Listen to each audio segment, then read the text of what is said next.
and welcome to the Spiritual and Empowerment Living with Tia podcast, a sacred place and resource for spiritually centered women who want to go from the mundane to the magical life, for overcoming fear and doubt, reconnecting with the goddess, understanding messages from spirit, and uncovering your spiritual gifts so you can finally live the life you deserve.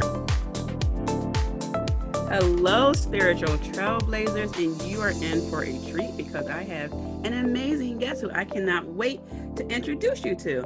So today's episode, racial injustices on mental health, understanding and working through trauma, anxiety, and PTSD with licensed clinical social worker, America Allen. America Allen, a North Carolina-based licensed clinical social worker, therapist, who helps Black women prioritize themselves on their healing journeys so that they are able to have healthier relationships with themselves, which improves their relationship with others. As a trauma and anxiety specialist therapist, she works from a trauma-informed lens and a relational perspective. America has committed her work even prior to therapy to helping Black folk decolonize their minds, unlearn and redefine beliefs about themselves so that we are able to heal collectively. America's clients often describe her as relatable, authentic, and real. She prides herself in being authentic and showing up as her whole self in sessions, which then allows her clients to do the same, fostering results. You can learn more about her at sunyouhealing.com. America, welcome. Hi, thank you so much for having me. Oh, I am thrilled to have you here. This has been one of many topics that I've been wanting to dive deeper into. And that's what I tell people about this podcast, that we dive deeper. We look into many aspects and not afraid to go there. So my initial question with you is, what are you seeing currently in your business? Because I know, as your bio states, you work with a lot of trauma and other things related to that. So is anything changing with the current events that you're seeing? Absolutely. I'm definitely seeing an increase in anxiety symptoms and just really understanding that collectively we are all experiencing a level of trauma. And so, especially, like you said, I'm working with majority Black women. And so really understanding how that collective trauma is starting to come up in a way that I don't think any of us have been prepared for, because we are currently in the midst of two pandemics, right? Mm-hmm. So really meeting those individuals where they are and helping them see and name what they're experiencing. That is so powerful. And I love that you said meeting individuals where they are. Mm-hmm. And what I think is also happening now is, especially from the Black perspective, that people who kind of thought about it or didn't think about it at all, they're now being awakened and saying, hey, look, this is what's really going on. Even if your Black friend or whomever may not talk much about it or may not be directly affected by it, they know someone who is being affected. And I have to tell you, America, I have been thoroughly exhausted lately. The pandemic hit. It was declared a pandemic on March, I think the 6th or the 9th.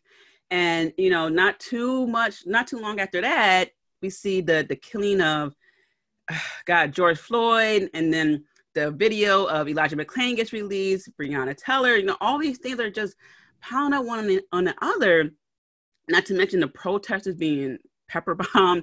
So when people are coming to you, what are some of the first things you address with them? I think it just depends on usually what the presenting issue is, right? Because I'm serving Black women, we have to understand that there is so much stigma associated with receiving mental health treatment in the first place. And so understanding that a lot of times we have been told that we are angry or we always have an attitude. And so those two things in particular indicate to me a level of anxiety, right? Mm-hmm. Or even an experience of depression.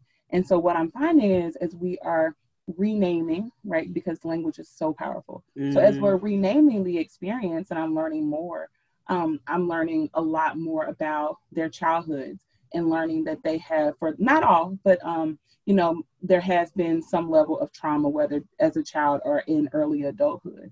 And so there's that hasn't been dealt with or unpacked. And so you have that coupled with perfectionism. So the desire to overachieve and continue to do and strive to be their best selves, which then is going to increase those feelings of anxiety. So you have that part already coming into this pandemic, or both of these pandemics that we're currently seeing. Yeah. And, it's so, what's the word I'm looking for? Maybe insidious or just subliminal, where it's so almost normal when you start off as a child. And you had me thinking about this too, is don't be angry because you're the angry Black woman. It's like, but wait a minute, I want to express my opinion. And that's not me being angry. That's me saying, I don't agree with that. That's me saying no. Right. So yeah, it's almost been the norm. Don't get too angry, act like this. You gotta act twice as better. That's amazing. Yeah. It starts from childhood. And because of that, we're taught that we essentially can't be our full human self, right? We're taught that there are certain emotions that we have to push down, or we have to monitor in a way that makes other people comfortable. And I would argue that just being in that existence of not being able to fully feel your emotions creates that anxiety that I feel like a lot of us are experiencing. That makes so much sense. Yeah, if you can't even express the little I disagree or no, or whatever the case is, of course, yeah, little things become big issues, right? Absolutely. That's something that's wow. So are you providing any sort of, because I know you host sessions, so are you providing tips for them, like don't watch too much TV? Or I know you said also words matter, and I know when you watch certain things, certain words get put into play, and it's like, that's not exactly what it means. So how are you helping people with the wording aspect? So in terms of wording, I think it's really important. I always tell clients in our first session, if I ever call you in or challenge you on the use of a certain word, understanding why, because I fully recognize that any word that comes after I am, or anytime we identify with a certain word, it really shapes our experiences and how we show up in the world. So I'm really mindful to make sure that I'm catching certain words. Like, for instance, the word minority, that is not a word that I feel like we should be using, because when we think about the word minority, what does that mean to be a minority, right? And so that's almost continuing to minimize our experiences, minimize who we are. So words like minority, even when women are telling me, well, I always have an attitude. Well, do you? Like, do you really always have an attitude? Or tell me what you're feeling in your body. What do you notice? And so those things help us create a language together, because I'm really careful not to tell them what to say. But we create that language together of reframing what their experiences are. And what I found is, in simply reframing the language and reframing their experience, you can see like a look of relief, right? And you can see that, okay, I'm not a bad person. I'm not this angry Black woman, right? Because I would argue for most Black women, that is the biggest fear. It's like, oh, I don't want to be angry or be labeled angry. And so you can see the sense of relief, like, okay, now I understand what my experience has been. Now I can move forward and do the work that I need to do. Yeah. So should people maybe have a book with them and write down how they describe themselves or their thoughts of the day, and then reevaluate that and think, man, maybe I shouldn't use I always have an attitude today, or something like that? How can they know? Absolutely. I have my clients do mood and thought logs weekly. I found that to be particularly important because we spend more time with ourselves, of course, than we do anybody else. Right. And so really being mindful and intentional about what that self-talk is. And so what we do is identify what that is, and then teaching them how to reframe that when it comes up, and recognizing the importance of stopping those negative thoughts or stopping those labels as they come up. And I would argue, we all have some level of negative self-talk.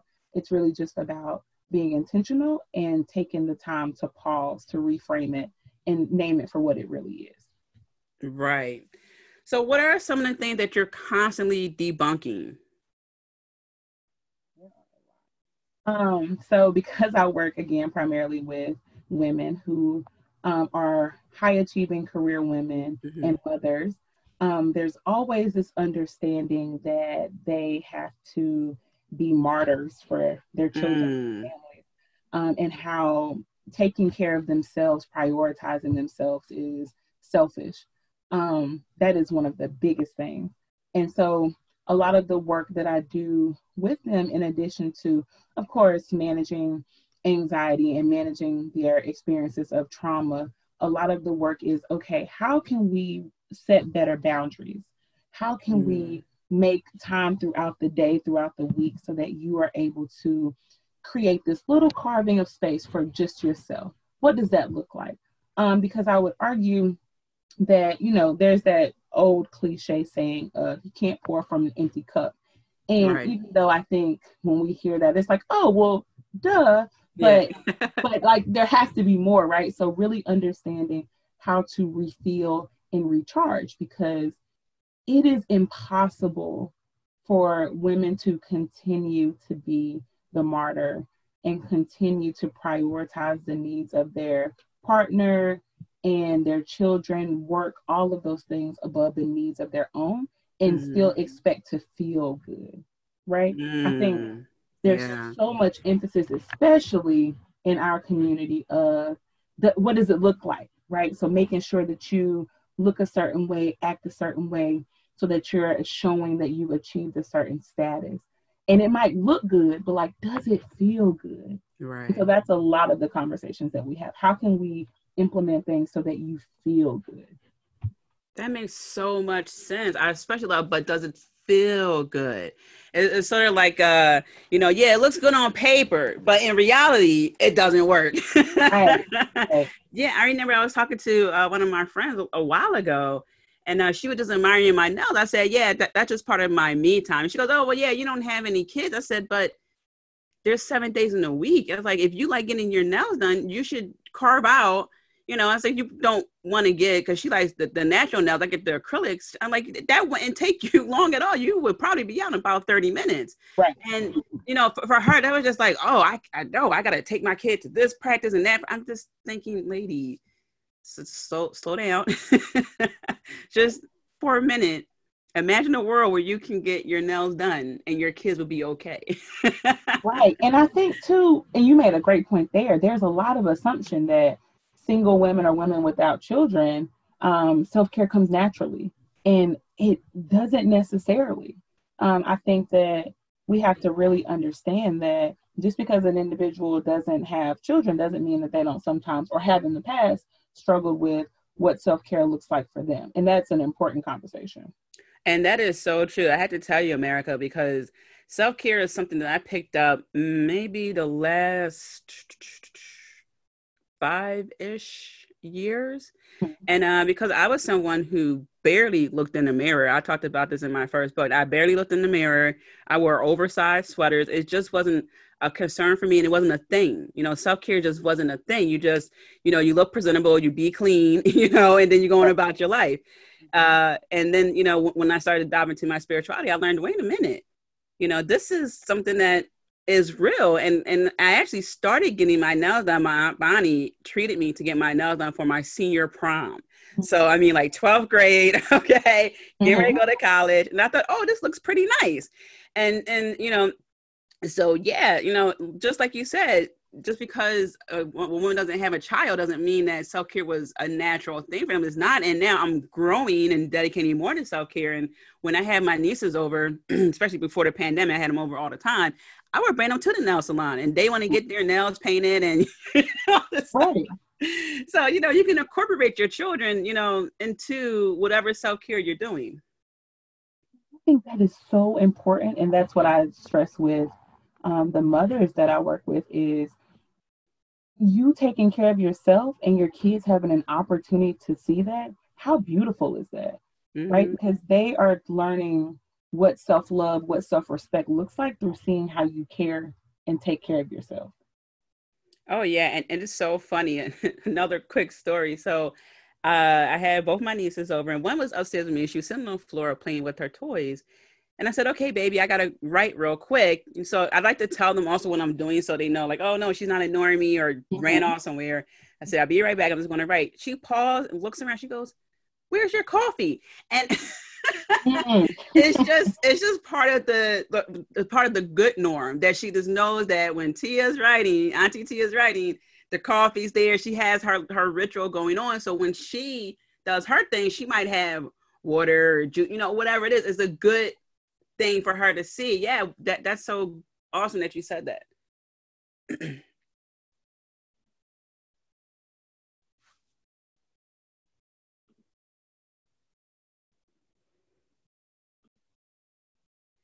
So, as a segue to that, I know you also deal with generational trauma, and that was one thing that I thought was really interesting to talk about because, as I was saying, earlier in the beginning of this episode, there's just so much going on.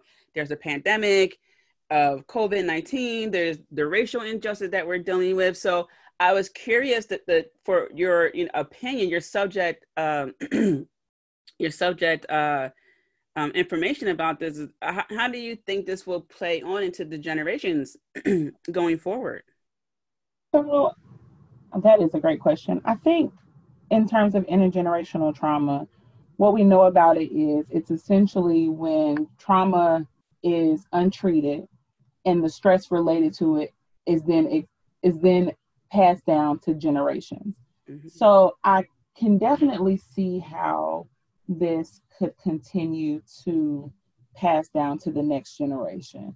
But I think what's different in this space and what I've seen is while there's still stigma associated with therapy, with unpacking your experiences, there's definitely been a shift, right? And so I think more of us are collectively really unpacking the experiences that we've had through childhood up until now and really coming to terms with the things that we've experienced and understanding what is required in order to heal our whole self so that we do not pass that down to the next generation. Mm. Yes, heal our whole self. Yes. I think sometimes people heal one aspect, and not saying this is bad, but it's one of those things that, that require a lot of, Mhm. looking down that rabbit hole and uncovering something they want to uncover. I feel like sometimes people heal from one thing, and then the other things are just like, okay, yeah, I'll get to it because it was just such a rocky journey. It is a rocky journey. I think um, because we have this expectation that we have to have it all together all the time, Mm. there's this fear related to really being in a space to just sit with your thoughts, sit with Mm. your experiences, really feel your feelings. And I always make it a point when I am working with individuals in the first phone consultation and even the intake assessment to share with them this process is difficult. And I would argue that it's not something that there's an end date for. A lot of times we want to know, like, okay, fix me. How long will it take? And it's Yeah. and I understand that because of the society that we live in. There's this understanding that you check certain things off a list, you're done, you graduate Mm-hmm. from it, you move on to the next thing.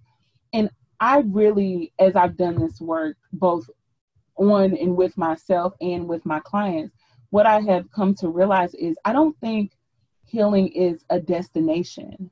I think that it is a journey, right? And so as we continue to learn more about ourselves, as we continue to decolonize our minds and reprogram, there's always going to be new things coming our way.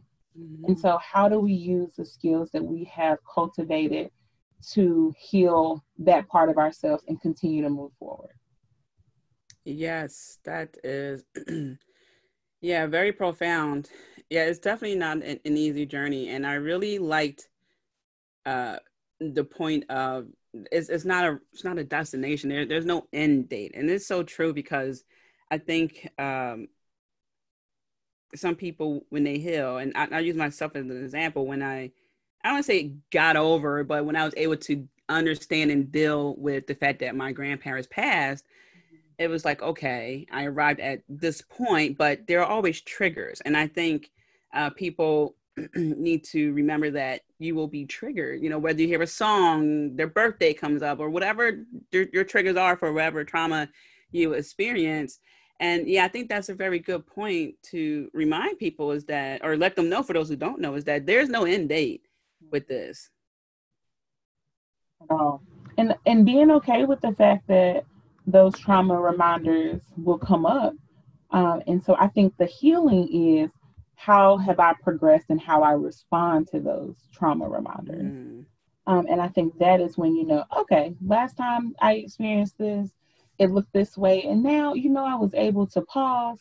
I was able to really reflect on what I was experiencing in that moment.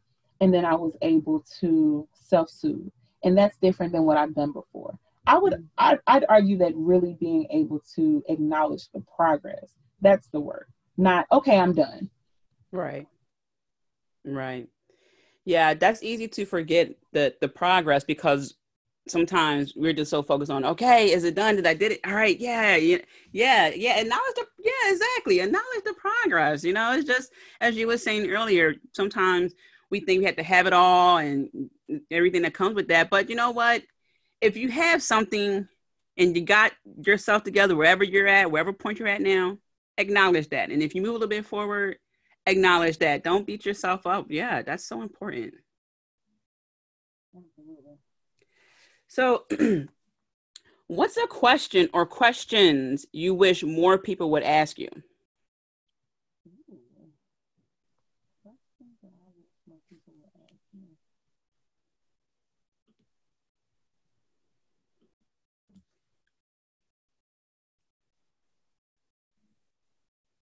So I think in terms of questions that I wish more people would ask me, I'm not necessarily sure that there are any that come to mind. And I say that because I think, I would like to think, and it's been shared with me, that because of the work that is done in terms of building rapport, having very authentic conversations, I think that people ask me the things that are on their minds.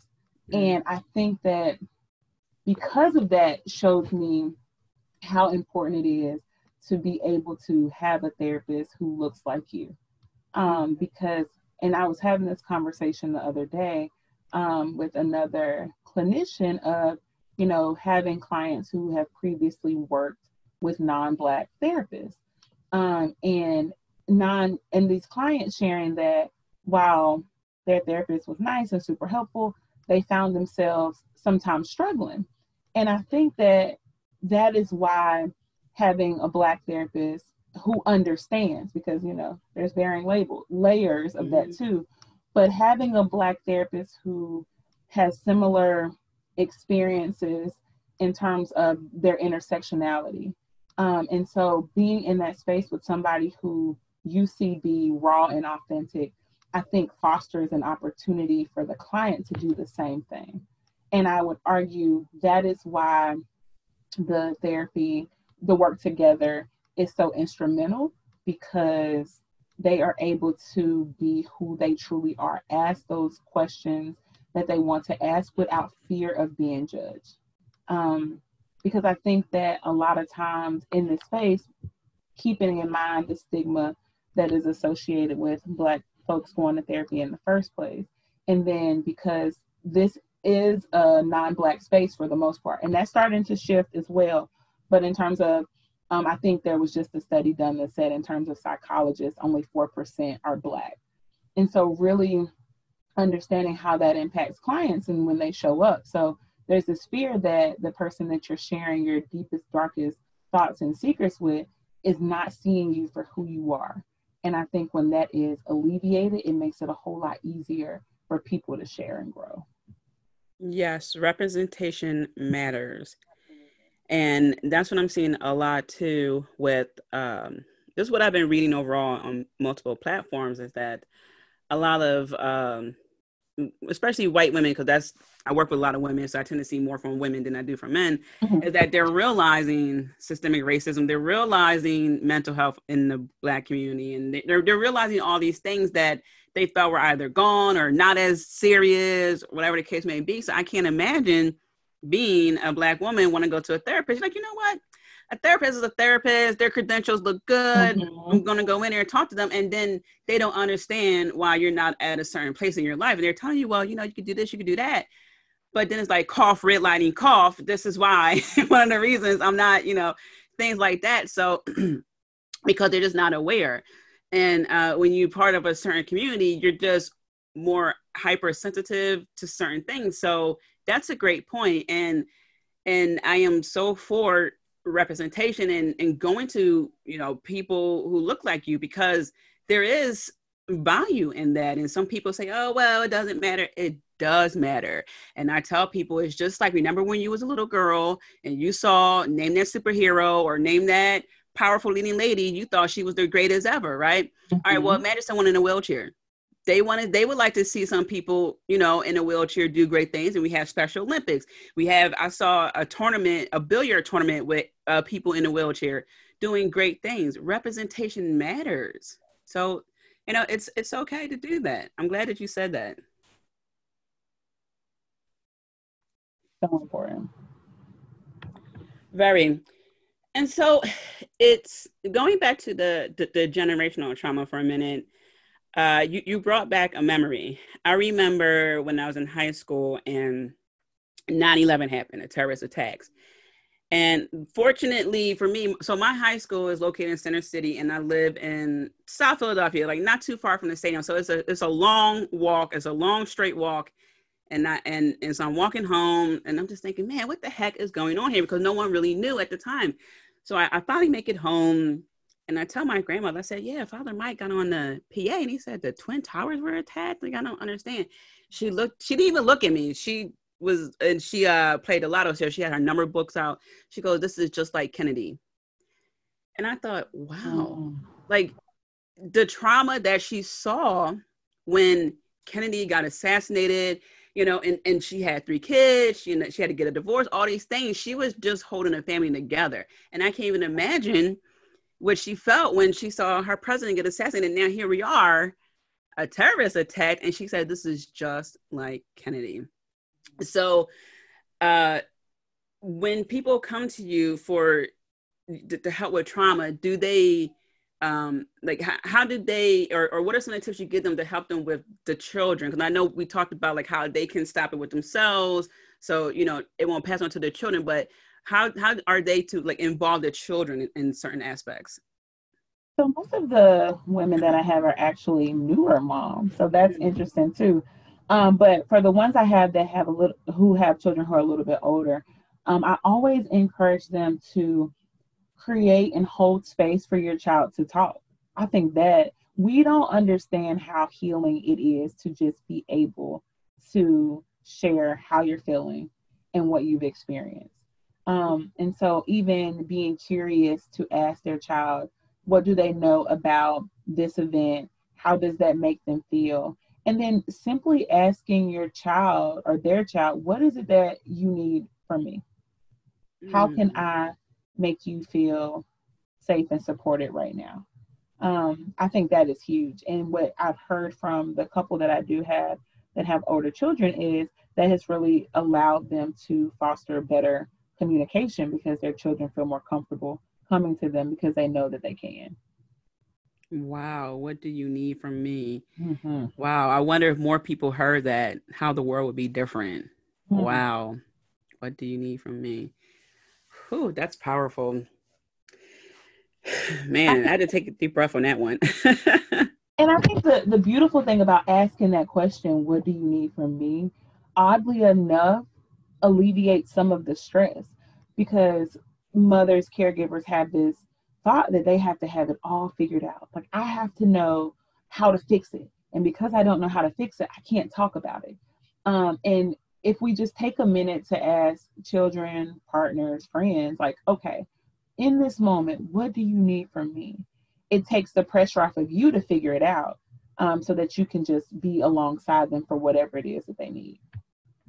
Right, because what if you're trying to fix it, something that's not even on their radar? Mm-hmm. You've been so hard, trying to fix this. Like, Mom, I wasn't even thinking about that, but that's nice. Right. Oh man, that's something. So I also want to go back to the decolonize their minds, because I know we talked about attitude and things like that, but I know it's so multi-layered, and I know we can't fit everything in this episode, but I know, because you spoke, or in your bio talked about being authentic and real, and we talked about how people can show up and do things like that. Does decolonizing their mind go into how they present themselves, far as hair and dress? Like, I always wondered about that, because I know sometimes there's a battle between how we wear our hair, and sometimes we go, all right, fine, whatever, we'll straighten it. But is it a huge thing where people just like, I really feel suffocating, like I'm suffocating because I can't even wear my hair a certain way or my clothes a certain way? All the time. I think what a lot of us don't fully understand is that this mindset, this Western mindset that we have, is like the source of domination, right? And so, what that really is white supremacy is the American culture. It's embedded in the DNA.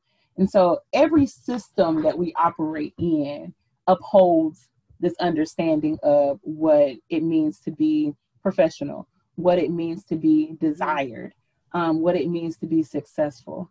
And so I think a lot of the time, what I find is, because of what these expectations are, women are really fighting to achieve a certain level of status, a certain level of appreciation, but not from their peers, right? So there's always the desire to get to a certain point to prove yourself. And so a lot of the conversation is around, like, what does it mean to be professional? Understanding that just because your hair isn't bone straight doesn't mean that you're not professional, because professional has very little to do, and I really dislike that word, but it has very little to do with how you look. It has all of to do with if you're able to get your job done. Like, do you perform, and do you perform well? Okay, so then that's what you should be expected to do, Right. not to wear your hair or have to look a certain way. And I think that goes back to the standards of beauty, right? So even understanding that there's not, at one point in time, for a lot of my clients, like, they did not see people who looked like them on TV, or didn't see people, or didn't have baby dolls that looked like them. And so really being met with this pressure to look like what society has told us is beautiful. And so that's really reframing both their expectations of themselves and understanding how they've been positioned to think. And so a lot of that work is redefining those expectations and those standards for yourself. So, like, what is it that you want for you? What does that look like? How do you want to look on a daily basis? Do you want to have your hair bone straight, or do you want to wear your fro, or do you want to wear a lace front, right? Like, what makes you feel comfortable? What makes you feel good? And so a lot of it is reworking what that means. Yes, my goodness. Yeah. And it's sad. Yeah, it's just so ingrained in our culture. You had me thinking about my Barbie dolls. Mm-hmm. Yeah, I remember my mom she bought me Army doll, the black Ken Army doll, and the black female Barbie doll. And like, yeah, like she had to go find that. It's just so crazy how it's just a standard. I even saw a post, it was on Instagram, how a guy said he was crying because Band-Aid finally released a color that was not light. It was brown, like it matched his skin color. And another woman, her prosthetic was brown. She's like, finally, it's just things like that. And yeah, when you speak up on it, again, it's oh, well, that's the actors that they got for that commercial, or that's just how they produce. No, because when I discovered what was the company? Was it Kodak? I forget which film company The only reason why they had like different color ranges is because when the furniture companies were trying to sell their furniture, the people couldn't tell if it was cherry wood, mahogany. So that's how they incorporated like darker, browner colors, because it was just so crazy. Like I forget the actual article, but I was reading it like for real. So it's just one of those things that people can easily dismiss, but for, you know, Black people, brown people are like, wait a minute, like that's a real thing. Like take a few steps back and check it out. So yeah, this is definitely a process. And I think I would like to think this has an end date. One of the topics came out, well, what do you think that racism will end in our generation, our time span, whatever?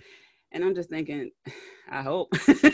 But there's so much trauma going on that even if it was eradicated in the year 2020 or 2021, you have all these people that are just so, I don't even like to say wounded, they're just like hurt and they're trying to speak up.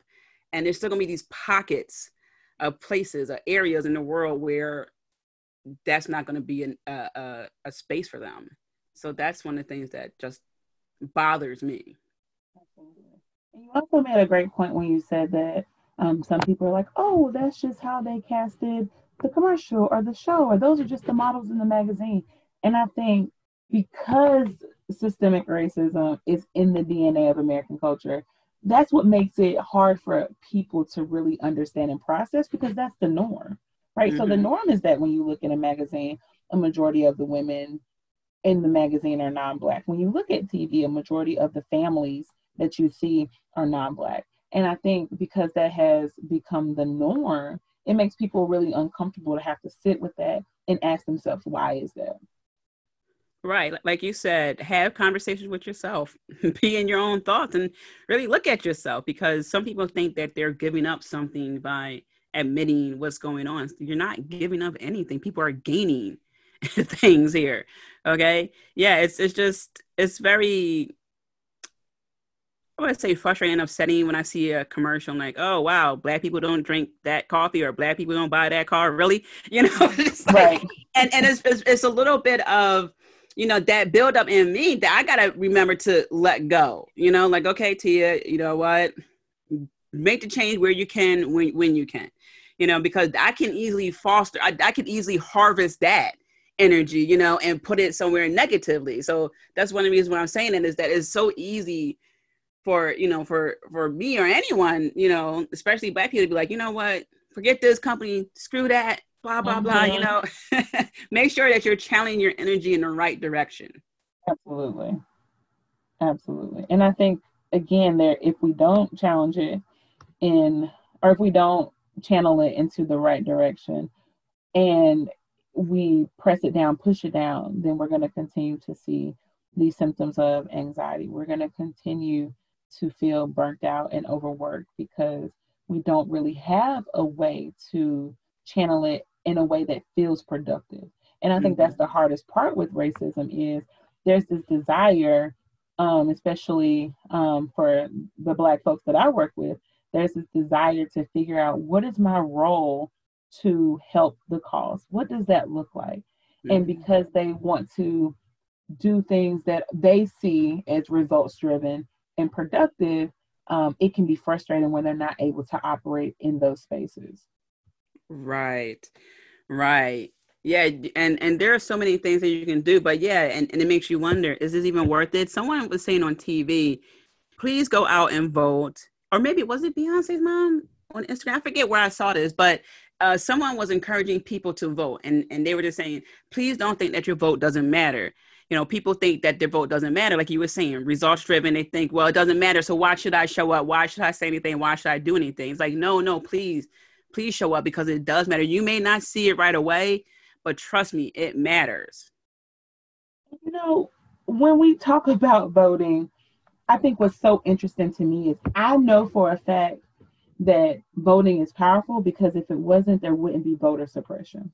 So that in itself tells me that voting can be powerful, because if the Black vote wasn't an important vote, then why would folks be working so hard to prevent Black folks from voting, right? Or having extended wait times and long lines around the building and all of the other things that I've seen during the primary. So I think that's really important to understand too.